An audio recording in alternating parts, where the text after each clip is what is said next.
আমাদের কবরকে কবর বলতে হবে, রওজা বলা যাবে না। কোন হাদিসে রওজা নাই। আচ্ছা, আপনাদেরকে একটা কথা বলি, জবাব দিবেন। আমার নবীর কারণে উম্মতের কবর রওজা হয়। আল কবরু রওজাতুম মিন রিয়াজিল জান্নাহ। নবী বললেন কারো কারো কবর রওজা হয়, জান্নাতের বাগান হয়।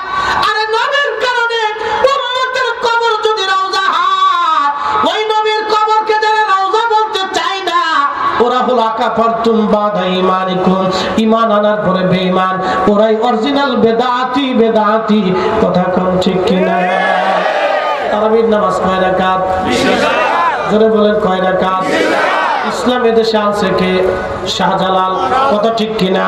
307 অলির এই জমিনে ইসলাম এনেছে। বাংলাদেশ স্বাধীন করছে কারা? মুক্তিযোদ্ধারা। যুদ্ধ যখন মুক্তিযোদ্ধারা করেছিল, নিজের জীবনের মায়া করে নাই, তারা দেশের মায়া করেছিল। আমার গ্রামে 200 মিলিটারির বিরুদ্ধে